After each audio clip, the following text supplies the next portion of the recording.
as we're back on Worldwide, that probably the biggest week in the month of January for pro wrestling is coming up this coming week. Because in appreciation of our great fan support we had in 1995, it being the biggest year of World Championship Wrestling history, as we see the enforcer Arn Anderson, we are going to offer you the greatest wrestling matches you'll ever see, free of charge, this coming Monday and this coming Tuesday. Starting Monday live with WCW Monday Nitro, 9 o'clock Eastern Time, and then the very next night, the Clash of the Champions live. Check your local listings for both. That's 8:05 Eastern Time, all originating from Caesars Palace in Las Vegas, and we're talking absolutely free of charge, Brain. We're not going to charge you. You're going to be able to see it on free TV. And just think what a great time. Right after Christmas. Right. And right before income tax. That's a great time. It's a horrible time. Well, I know. But I've got a great tax guy now. Do you really? Yeah. BK Wall Street put me onto this guy. I bet he did. I'll pay close to $180 this year. Cash. Arn Anderson, the enforcer, and Bart Sawyer in this matchup. Anderson, a man who has deceiving quickness. But I tell you, Bart Sawyer showing a lot of quickness as well. You know what the best thing about Arn Anderson is? What would that be, Brain? He's the foundation for the Horsemen. He's the one trying to keep everyone together. You know, Pillman's the loose cannon. He's the new guy in the dressing room. He's the new guy on the block. He's the new guy with the team. He's shooting off his mouth, which is good. You need an aggressive style like that.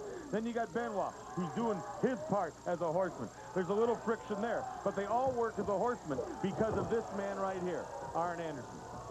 He's the voice of reason for the Horsemen. That's scary, isn't it?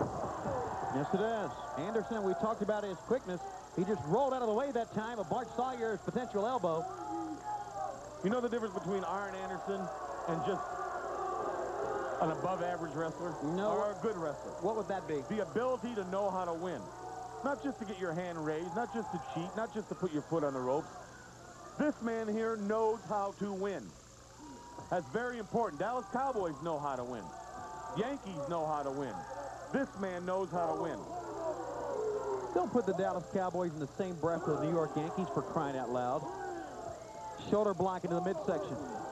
And there's a left hand. Know how to win. A whip in to the far side. Look at that move. Look at that. An elbow drop. Arn Anderson. But I want to question a statement Arn Anderson made recently. There has been some friction, and everyone knows about it by now, with members of the Four Horsemen.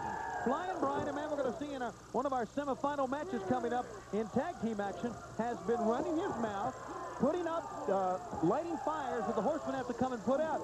Arn Anderson told Flying Brian, as he puts the neck vice on, that it's the sole purpose of the Horsemen to make sure Ric Flair holds on to the WCW World Heavyweight title. Is that right?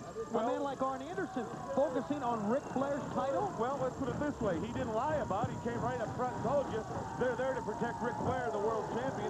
I imagine they're all on salary to a degree from the champion. I don't know how that works. It's none of my business. I don't pry. That's one thing I pride myself on, is not staying out of other people's business. Yeah, right. But I don't know. I don't know. But look at that. Billy Martin always fought with George Steinbrenner. I mean, Ditka fought with Steve McMichaels. Everybody fights everybody, but they all were winners. You can't take it away from the Horsemen.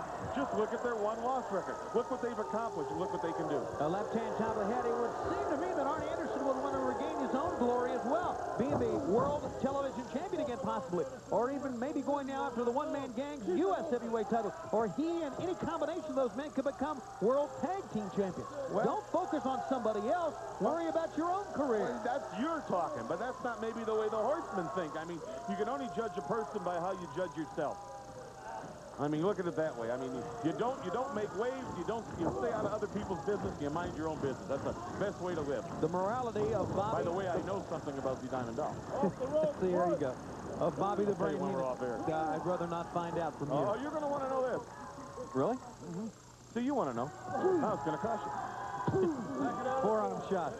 And Arn Anderson again, rocking the head back up. Sawyer now in the corner. Arn Anderson. You know, I think the Horsemen right now in the 90s are better than the Horsemen of the 80s.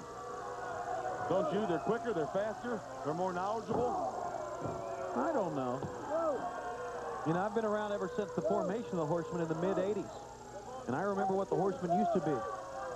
And I knew they had fights, but never like they've been having. I think I really think you're going to find out in the long run, and I'm going to say I told you so in the months to come, that Flying Brian being brought to the Four Horsemen was a mistake.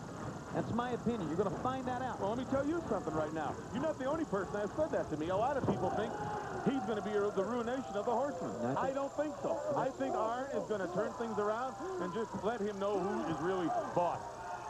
Who's the captain of this team. There was a certain respect, even though they've been notorious rule breakers, and they've been lethal men in this sport. A certain amount of respect they always garnered in this sport, and I don't think Flying Brian has a bit of respect from anyone. Well, like him or not, when you get in the ring with Arn Anderson, you know what he's going to do. Right. So you respect him for that. Flair, 12 times, you got to respect him for that. I mean, the Canadian croaker, DDT. But do you respect Pillman? See? I don't know. 1, I do. 2, 3. It's over. Yeah, you would respect Flying Brian. Someone like you. This Tuesday evening, ladies and gentlemen.